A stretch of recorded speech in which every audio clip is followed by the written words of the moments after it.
Ma'am mummy food எம்மில super mom series போயிட்டு இருக்கு எபிசோட் 8. ஒரு ரைட்டர், சிங்கர், அப்புறம் வந்து இன்னும் இவங்களை பத்தி நிறைய சொல்லிட்டே போலாம். அவ்வளோ வந்து பண்ணியிருக்காங்க. அவங்க தான் வந்து மிஸ்ஸஸ் சௌந்தரநாயகி. வணக்கம் மேடம். வணக்கம். வணக்கம் மீனு. Thanks for coming here and taking the interview.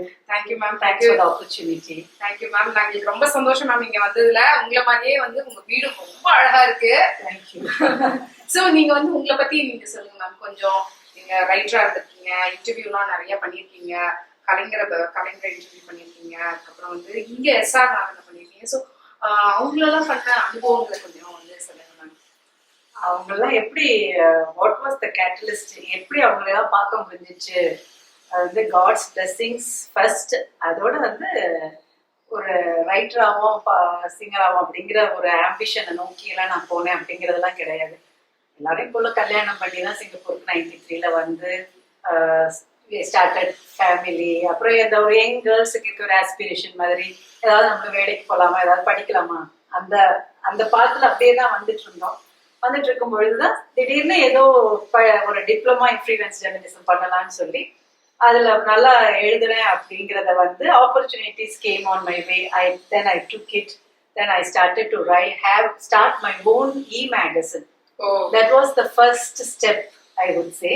அது என்னோட சொந்த e-magazine இருந்ததுனால I could choose whom to interview, what to write, when to publish. That was the privilege that I had. Luckily, when I contacted these big legends, I got the opportunity.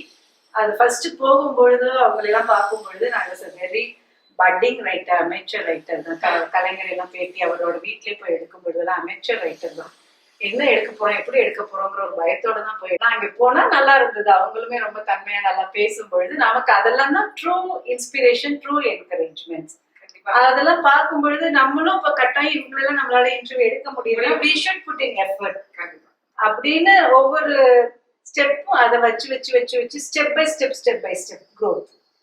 Ma'am எப்படி ma'am நீங்க 6 book எழுதிருக்கீங்க, அந்த புக்கை பத்தி கொஞ்சம் சொல்லுங்க. அதுக்கப்புறம் அந்த inspiration எப்படி வந்தது அந்த புக்கை எழுதணும் அப்படின்னு? ஒரு பிளாக் மாதிரி ஆரம்பிக்கலாம் அப்படிங்கறதுல ஆரம்பிச்சதுதான் ஒரு e-magazine ஆரம்பிக்கலாம் அப்படின்னு. அந்த e-magazines collections of articles, collections of interviews எல்லாம் வரும்பொழுது that was converted into a book. அது ஒரு புக்கா வந்து ஒரு கான்ஃபிடன்ஸ் வந்ததுக்கு அப்புறமாட்டி ரிசர்ச் டாபிக்ஸ்ல நிறைய புக்ஸ் இப்போ வந்து 6 புத்தகங்கள் சோஃபார் வந்திருக்கு. 3 மியூசிக் ஆல்பம் வந்திருக்கு. எழுதணும்னா ஒரு ரைட்டரா நம்ம தொடர்ந்து ஒரு 5-6 வருஷமே இருந்துட்டோம்னு வச்சாலே அடுத்த ஸ்டெப் என்ன, ஒரு புக் ஒரு ஆத்தராக நம்ம ஒரு நேஷனல் லைப்ரரி போர்டுல நம்மளோடது நம்ம பேர் போட்டு ஒரு புக் பார்க்கணும் அப்படிங்கிறது வந்து எல்லா ரைட்டர்ஸுக்கும் நியாயமான ஒரு ஆசை தானே. அது அந்த மாதிரி ஒரு நியாயமான ஆசை தான். இது லேனா தமிழ்வாணன் ஒரு பாப்புலர் ரைட்டர் இருக்காங்க இல்லையா, கல்கண்டு பத்திரிகை, அவருடைய ஆசிரியரா இருந்தாங்க. அவங்கதான் ஒரு தடவை சொன்னாங்க, இப்படியே நீங்க ஆர்டிகல்ஸா எழுதிட்டே இருக்காதீங்க, இருந்தீங்கன்னா அது நிக்காது. ஒரு 100 மேல article ma'am This got published in more than 10 Tamil and English ரெண்டுலயுமே பண்ணிருக்கீங்க. அப்புறம் we run and I founded an organization called Kalamanjari to promote Tamil classical music in Singapore. Wow, that's excellent. Through that we have performances. சரி. So இப்போ யாருனாலும் நமக்கு திறமை இருந்ததுன்னா உங்ககிட்ட வரலாம், நீங்க வந்து அவங்கள வந்து கண்டிப்பா வந்து ஷோகேஸ் பண்ணுவீங்க, அப்படிதானே மேம்? கலாமஞ்சரி ஆமா, பாட்டு டான்ஸ் இருந்தாலும் ஓகே. அதே இது வந்து தமிழ் லிட்ரேச்சர் பத்தி அவங்களுக்கு பேச தெரியும், அவங்க அதுல நாலேஜ் இருந்தாலும் எங்களோட ப்ரோக்ராம்ஸ்ல அவங்களும் பெர்ஃபார்ம் பண்ண முடியும். சரி சரி சரி மேம். நீங்க எப்படி மேம் இவ்ளோ செய்றீங்க? உங்க பிள்ளைங்களையும் பாத்துக்கிறீங்க, வீட்டையும் பாத்துக்கிறீங்க, வெளியிலயும் நிறைய ஆக்டிவிட்டிஸ் எல்லாம் பண்றீங்க, எப்படி மேம் முடியுது? இந்த கான்ஸ்டன்ட் ஜங்கிள் அப்படியே சில சமயம் அப்படியே ஓடிட்டே இருக்குது, ரொம்ப டயர்ட் ஆகி 2 நாள் லேசியா அப்படியே இருக்குது. So it just goes on. And when you have the passion, the drive automatically comes in. அவ்வளவுதான். நல்ல true passion. Family support is also there. My husband is supportive. My children are also very obedient and disciplined children. All this I think made it possible. Okay, ரொம்ப சந்தோஷம். நிறையவே வந்து எனக்கும் வந்து பெரிய இன்ஸ்பிரேஷனா இருக்கீங்க நீங்க. எனக்கு படிக்கணும்ன்ற ஒரு ஆர்வம் வந்து உங்ககிட்ட ஏன்னா உங்களை மாதிரி பெரியவங்களை வந்து நம்ம வந்து அவங்க கூட போய் நம்ம வந்து பேசும்போது நமக்கு கொஞ்சம் நாலேஜ் இருந்தாதான் நம்ம வந்து அதை செய்ய முடியும் அப்படின்ற ஒரு தன்னம்பிக்கையும் எனக்கு வந்திருக்கு. பிகினிங்ல எல்லாம் எனக்குலாம் அப்படிதான் இருக்கும். ஃபர்ஸ்ட் இவ்வளவு பெரிய லெஜெண்ட போயிட்டு அங்கே போய் நம்ம திருத்தர முடிச்சுட்டு இருக்க கூடாது. Like we are wasting their time as well as we are putting ourselves in an embarrassment. So அதெல்லாமே வச்சுதான் நான் வந்து என் பிள்ளைங்களாம் சின்ன பிள்ளைங்களா இருக்கும்பொழுது கூட அவங்க தூங்குற நேரத்துல அவங்க ஸ்கூல் போயிருக்க நேரத்துல then we plan accordingly. இல்ல நம்ம இந்த மாதிரிலாம் நமக்கு ஆப்பர்ச்சுனிட்டி இருக்குங்க, இல்லை you shouldn't waste it. If always I believe when you have a skill and if you are not making use of it, it's a sin. Yes. It's a God given gift and you're not making use of it. Yes. When there is a will, there is a way. கண்டிப்பா கண்டிப்பா நம்ம வந்து definitely you will make time for it. கண்டிப்பா நம்ம அதுக்காக நேரம் ஒதுக்க முடியும், நம்மளால செய்ய முடியும் எல்லாமே. ரொம்ப ரொம்ப நன்றி மேம். இன்னைக்கு மம்மி ஃபுட் யம்மிக்கு என்ன செய்ய போறீங்க? நீங்க என்ன வரேன்னு சொன்னதுமே நான் யோசிச்சு பார்த்தேன், வாழைப்பூ வடை செய்யலாமா? வாழைப்பூ வடை அதுதான் நான் பண்ற டிஷ்ஷஸ்ல ஃபேவரட்டான டிஷ்ஷும் கூட. பிள்ளைங்களுக்கு என் ஹஸ்பண்டுக்கு ரொம்ப பிடிச்ச டிஷ். ரொம்ப ஹெல்தி கூட இல்ல ma'am. That's a very healthy food also. It's a deep fried item but still there's a lot of protein in it and then it's a good tasty yet healthy dish. Okay ma'am, செய்யலாமா ma'am? Okay ma'am. வாழைப்பூ வடை செய்வதற்கான பொருட்கள் வந்து இங்கே இருக்கு. இதில் வந்து துவரம் பருப்பு, கடலைப்பருப்பு, அரை ஆழாக்கு. ஆளாக்குனா என்ன மேம்? ஞாபகமே இல்லை, இப்போ அதெல்லாம் மறந்தே போச்சு. அதை பற்றி கொஞ்சம் சொல்லுங்க. அதுதான் அந்த காலத்துல இப்போ அதெல்லாம் வந்து இந்த வேர்ட்ஸ் எல்லாம் கொஞ்சம் எக்ஸ்டிங்க்ட் ஆயிடுச்சு. இப்போ எல்லாம் அது ஒரு கப்புன்னு சொல்றோம் இல்லையா, ஒரு measurement 200 grams 200 milliliter is equal to ஒரு ஆழாக்கு. ஓகே, அது ஒரு கப்புன்னு இப்போ நமக்கு எல்லாருக்கும் புரியுற மாதிரி சொல்லணும்னா ஒரு கப் அப்படின்னு சொல்லிக்கலாம். ஸோ ½ கப் துவரம்பருப்பு, ½ கப் கடலைப்பருப்பு, ஒரு நார்மல் வாழைப்பூ. இப்போ நீங்கள் தேக்கால போய் வாங்குறீங்க இல்லையா ஒரு வாழைப்பூ, அந்த நார்மல் வாழைப்பூவுக்கு ரெண்டும் சேர்த்து, இந்த 2 பருப்பும் சேர்த்து ஒரு ஆழாக்காக்கி நீங்க செய்யறதுக்கு 1 மணி நேரம் அல்ல 2 மணி நேரத்துக்கு முன்னாடி அதை ஊற வச்சு அதோட தண்ணியை நல்லா அந்த 2 மணி நேரம் கழிச்சு செய்ய போறதுக்கு முன்னாடி அதை தண்ணியை நல்லா இருத்துட்டு இந்த மாதிரி வச்சுக்கணும். அது ஊற வைக்கும் பொழுது அதுக்கு உங்களுக்கு எப்படி உரப்பு தேவையோ அதற்கு தகுந்தாற் போல இந்த வரமிளகாய் 1 அல்ல 2 அதை எடுத்துக்கணும். அதோட இந்த சோம்பு அதையும் போட்டு இது 3-4 சேர்த்து 2 மணி நேரம் ஊற வச்சு ஃபர்ஸ்ட் எடுத்துக்கணும். இந்த வாழைப்பூ வந்து நமக்கு தெரியும், அந்த வாழைப்பூல இலையா நம்ம எடுத்துட்டு இந்த மாதிரி எல்லாத்தையும் நம்ம எடுத்து அதுல உள்ள அந்த நரம்பு மாதிரி ஒரு சின்ன ஒரு பட்டு மாதிரி அந்த இதை மட்டும் நம்ம எடுத்துட்டு நான் இதை வந்து இப்போ எல்லாத்தையுமே குறிச்சு தனியா வச்சிருக்கேன். சரி, இதை வந்து பொடியா நறுக்கிக்கணும். நறுக்குனதுதான் இந்த நறுக்குன வாழைப்பூ. இது ஓகே, இந்த மாதிரி நைஸா நறுக்கி இதை வச்சுக்கணும். இதுதான் நம்மளோட மெயின் இன்கிரீடியன்ட். Okay ma'am. அதோட சேர்த்து கருகாப்பிலை, மல்லித்தழை, உப்பு, தேவையான அளவு உங்களுக்கு உப்பு. சின்ன வெங்காயமும் கொஞ்சம் எடுத்து வச்சிருக்கீங்க. சின்ன வெங்காயம் அதோட. இதுதான் நமக்கு தேவையான இன்கிரீடியன்ஸ். ஸோ இப்போ வந்து நான் இதை அரைக்க போறேன். இதை நான் இப்போ வந்து தனியே இல்லாமல் இப்போ வந்து நான் அதை எடுத்துட்டேன். சோம்பு, நம்ம ஊற வச்சது வந்து சோம்பு, வரமிளகாய், கடலைப்பருப்பு, துவரம்பருப்பு ஊற வச்ச நான் தான் எடுத்துருக்கேன். எடுத்துட்டு இப்போ மிக்ஸ்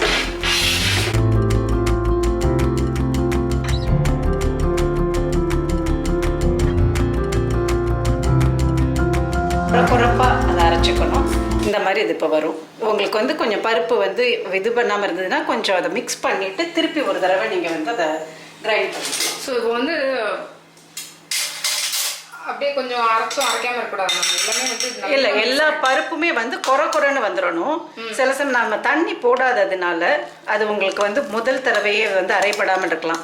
அப்போ அந்த பருப்புகள் வந்து உங்களுக்கு சைடில் அது ஸ்டிக் பண்ணிக்கிட்டு இருந்துச்சு அப்படின்னு சொன்னால் நீங்கள் அதை ஒரு இதை எடுத்துட்டு அதை கொஞ்சம் உள்ளே அதை அரைப்படுற மாதிரி அந்த பிளெண்டர் பண்ண இதில் பிளேடில் கொஞ்சம் அந்த இது வர்ற மாதிரி விட்டுட்டு மூடி திருப்பி அரைச்சிங்கன்னா நல்லா உங்களுக்கு அடுத்த முறையே வந்து உங்களுக்கு அதை அரைப்படும். இப்போ நம்ம இதை தனியாக வச்சுக்கலாம். வச்சுட்டு இப்போ வெங்காயத்தை வந்து நீங்கள் சின்ன வெங்காயம் இப்படி உரிச்சு வச்சுருக்கத இவ்வளோ நல்லா நைஸாக பொடியாக நறுக்கிக்கணும். ஓகே, இப்போ நம்ம வந்து பருப்பு, அந்த வரமிளகாய், சோம்பு எல்லாத்தையும் ஊற வச்சு அதை அரைச்சி இந்த இப்போ ரெடியாக இருக்குது. ஸோ இப்போ என்ன செய்ய போகிறோம்னா சின்ன வெங்காயத்தை இந்த மாதிரி பொடியாக அரிஞ்சு வச்சுருக்கோம். இப்போ வந்து எல்லாத்தையும் நம்ம உங்களுக்கு மிக்ஸ் பண்ண போகிறோம். தான்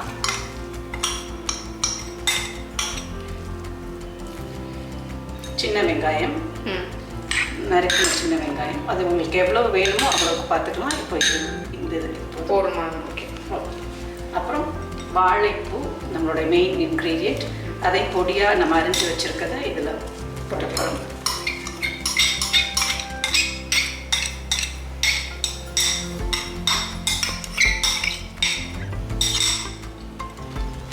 கருவேப்பிலையே வந்து நம்ம வந்து நைஸாக நறுக்கிட்டோம், அதையும் போட்டுக்கலாம்.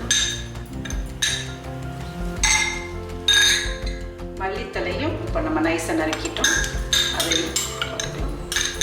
இப்போ வந்து எல்லா இன்க்ரீடியன்ஸும் நம்ம வந்து சேர்க்கலாம்.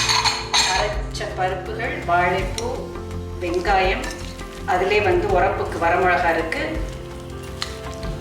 வெங்காயம் வந்து நீங்கள் சேர்த்துட்டீங்க அப்படின்னா அது ரொம்ப நேரம் வைக்கக்கூடாது. கொஞ்சம் நீங்கள் வெங்காயத்தில் நம்ம இதெல்லாத்தையும் கொஞ்சம் மிக்ஸ் பண்ணிவிட்டு ஏதாவது எனக்கு வேலை இருக்குது அப்படின்னு நீங்கள் நினச்சிங்கன்னா வெங்காயத்தை மட்டும் மிக்ஸ் பண்ணாமல் வச்சுக்கோங்க.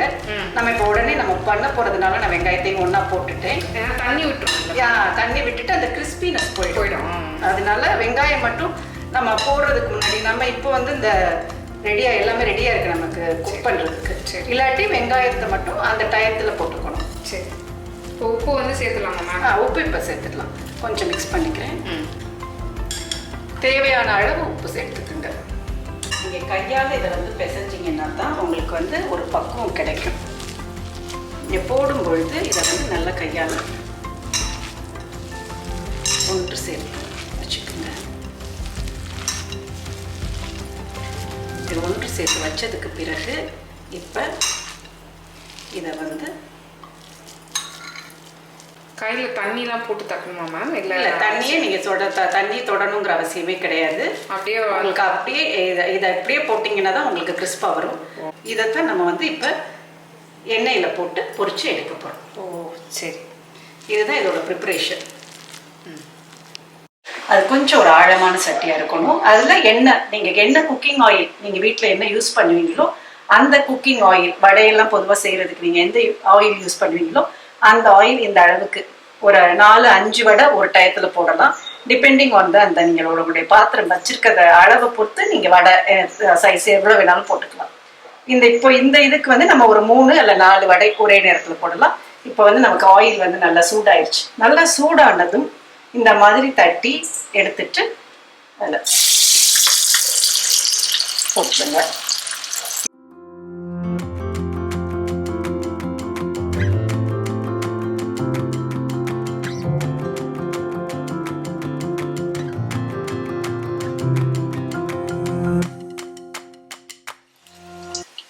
இந்த மாதிரி ஒரு பொன்னிறமாக இது வரும் பொழுது நீங்கள் இதை எடுத்துடலாம்.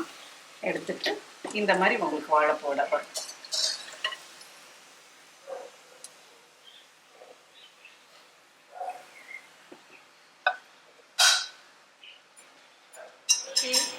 வடை வாழைப்பூ வடை இஸ் ரெடி. பார்க்குறதுக்கே அப்படியே டெம்டிங்காக நாக்கெல்லாம் ஊறுது மேம். ப்ளீஸ் சாப்பிட்டு பாருங்க. அப்படின்னும் எப்படி இருக்குன்னு சொல்லுங்கள். உப்பு உரப்பெல்லாம் உங்களுக்கு கரெக்டாக இருக்கா? பர்ஃபெக்ட், குட், ரொம்ப நல்லா இருக்கு.